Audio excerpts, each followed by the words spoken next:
What's going on, guys? So I just decided to do this video because I'm a little curious, and I guess also to explain the concept behind everything. So I was going through my DistroKid analytics, and I'll put everything on the screen here. So as you can see, I have like a few releases on DistroKid, and I was just going through all the analytics to listen to see what was most popular. And surprisingly, it was the Koja stuff, specifically the End of Oblivion, the first Doom EP I dropped. Um, it's got the most listens out of anything on my DistroKid roster. And if you look here, I'll put that up on the screen as well. That was the only thing that had pre-saves on it. I'm surprised that it's my most listened to release because it's very slow and dark and atmospheric and everything. But everyone who's listened to it, those who could get through every song, told me it was really great. One of my buddies told me he puts it on repeat and use it as study music. A lot of people told me that it sounds like great, like soundtrack type music. But I really just kind of want to know, and if anyone who here has listened to it can like leave me a comment, or I'll put this up on my other socials as well to see. I just really want to know why you guys like Koja so much, specifically the End of Oblivion, like the only one that had pre-saves, the most listens. It's just kind of surprising to me that it has so many listens. I thought that would probably be the least listened to project of mine, because the way it actually came about was when Gainesville was shut down for those 5 weeks, when COVID was like really first came in, was first ramping up. I did about three things within those 5 weeks. I did the Justice League Unlimited cover. I composed that, recorded it, and did the video for it. That's got a good amount of views. I did the first Koja song, and I did Orderborn from Chaos, Soul Survival, first thing that we released. And I'm just going to explain Koja a little bit since it's so popular, just in case I don't think I've actually explained any of it so far. So pretty much, the first song I made, Koja was never intended to be like an actual thing for me. I was going to do that one song, and that was going to be the end of it. I had heard Mirror Reaper by Bell Witch. Thought it was really cool, so I looked up some more doom metal type stuff. Like I listened to some Frowning, some Candlemass, stuff like that. I listened to Sleep and everything like that. And so the original intention was for it just be like a one-off song, just for me to try something new, because I'd been doing a lot of stuff that I was more comfortable with, like my Son of Viscar stuff, Soul Survival stuff, Project Schism stuff, So stuff all in my comfort zone. And so since I really like power metal and death metal, which are really fast and crazy, and the vocals are crazy, I decided, well, let me try the exact opposite, since I'm getting more into doom metal and stoner stuff like that. So I did some research, watched a lot of YouTube videos, listened to a lot of music, and wrote A Flood of Reapers. And the way I came up with that title was because while we were shut down and COVID was happening, the whole world was locked down, there were so many people dying at such a quick rate. It was like there wasn't, like just one Grim Reaper coming down and killing people. It was like a whole flood of Grim Reapers coming down and destroying people, because like so many people were dying and everything like that. Hospitals are filled, and so I was just like, it's like a whole flood of Reapers coming down. And I made it kind of this allegory of nature as well, because with it, people saying it came from a bat and it came from like deforestation and stuff like that. I was like, well, it's kind of like what we're doing to ourselves. It's kind of maybe nature's way of taking on revenge on humanity, for deforestation, extinction of animals, stuff like that. So that's why when you see all the Koja artwork, like the picture for Flood of Reapers, it's just I usually go out into nature and take pictures of trees and grass and stuff, and so I decided to use those pictures, make them kind of look like a little black metal-y, just edit them to death, and then put them up as the artwork for the song. So it was never I never intended to make it a actual thing that I would continue to pursue. I intended to make A Flood of Reapers, and that was it. And while I was making the song, I absolutely hated it. Because the way I write everything before I record anything. Like all the lyrics, all the music at least. I'll write all the music, and then the lyrics might take a week or two to come to me. I might write them in like 5 minutes. But I usually like to at least compose all the music first, And then if I go in the studio and change anything, I'll go right in my Guitar Pro program and I'll change it right there. I don't like to go in the studio to write or to come up with ideas. I like to have everything written out, composed, all the kick, snare, bass, hi-hat, all the bass, guitars, solos, keys, vocals. I like to have all that arranged, and I like to listen back to it before I record anything. And since this was something that was so out of my comfort zones, it was so slow, and it just took forever, like, and I like listen back to everything. And when you're writing, a 10, 15, 25-minute song, you gotta listen back to it. I would just hit play and I would hate it. Like, oh my god, I hate this, taking so long, I hate it, hate it. But I was like, look, gotta get out of my comfort zone, gotta push it.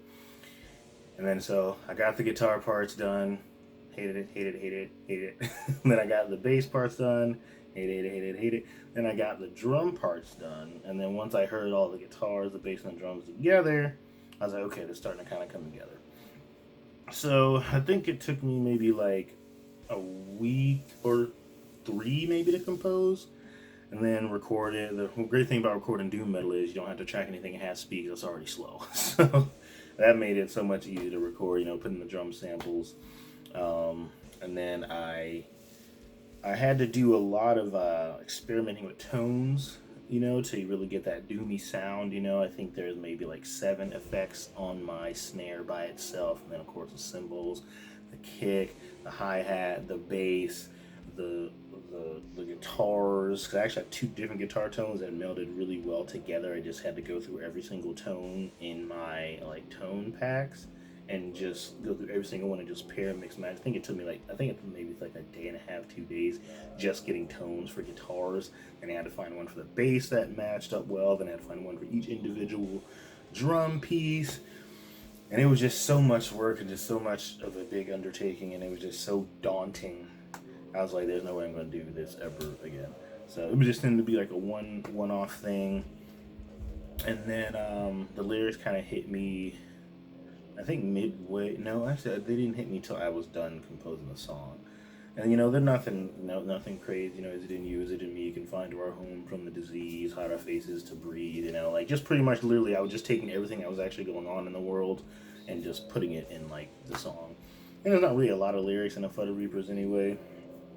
But I did that. I wrote the solo, which is like the longest solo I've ever written, and probably my favorite solo I've ever written. I just really like how it goes. If I ever find some way to like do a attention grabbing playthrough, or eventually want to make all 3 of these EPs into a short film or something like that, I can maybe do a tutorial or anything like that. Excuse me. But it was never my intent to be like, okay, I'm gonna make this a thing. But I released the first song, and I love it. I don't think at the time it got a lot of plays.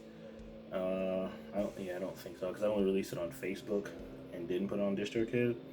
But at the time, I loved it.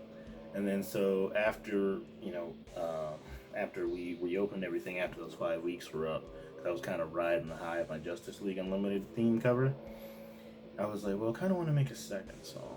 And so I put up a poll on Instagram and on Facebook asking if I should do a second song. And then most people said, I think most people actually said no. But I did it anyway. Because, of course I am. So I did the second song. I did As a Soulless Cleave from the Body. And that was pretty much about, pretty much just dying because the Flutter Reapers came down. Someone got wreathed. They're like going up into wherever and seeing, everything that's going on below them, destruction of Earth, the good, the evil, just all of the yin and yang, compare and contrast kind of stuff. That is like pretty standard in life, balance and all that stuff. And then so I was like, well, since I made 2 songs, might as well make it an EP. So I wrote Abyss. Probably my favorite track on that EP, composition-wise, because I just love the opening, and it just all around is the best. And I did a lot of study about sensory deprivation for that. I actually went back and watched like the Ben Affleck Daredevil movie when he's in that sensory tank for like half the time in the movie. So I went back, did a lot of stuff about sensory deprivation, and I think you even watched a Mindfield episode about it too. Just did a lot of research on not having any senses, no sense of weight, hearing, sight, touch, taste, smell, anything like that.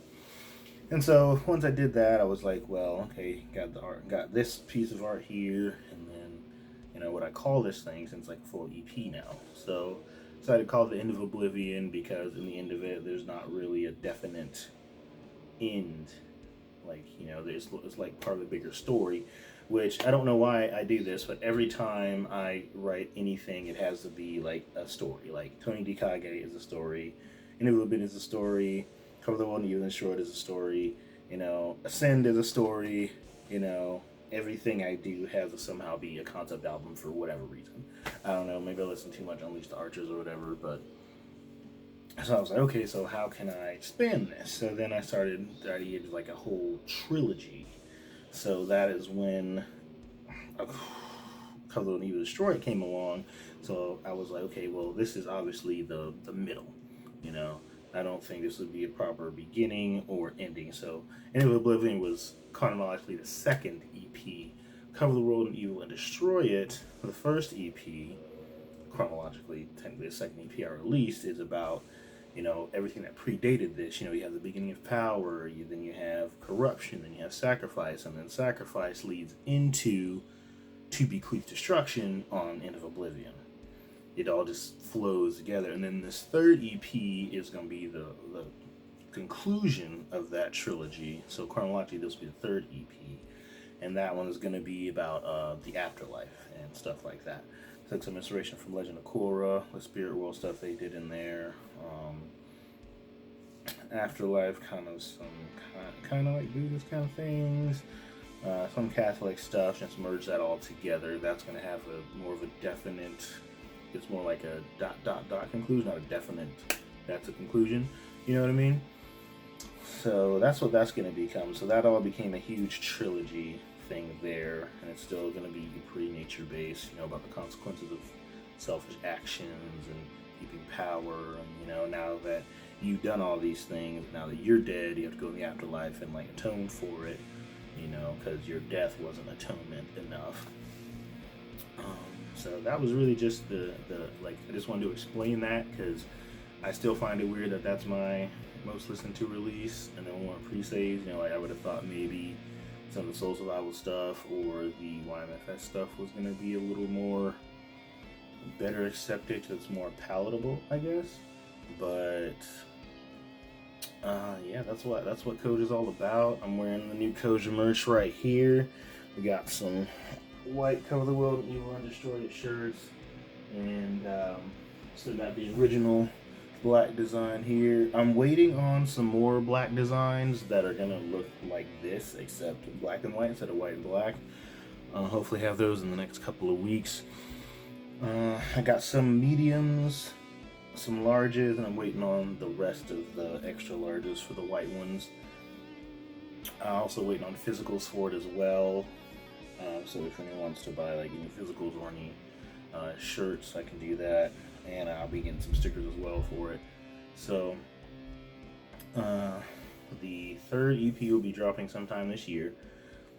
Trying to drop it third quarter of the year, but I might have to push to fourth quarter because I've got about 4 other projects that I'm working on. I'm actually releasing another project under Noisy Dreads this month, at the end of the month.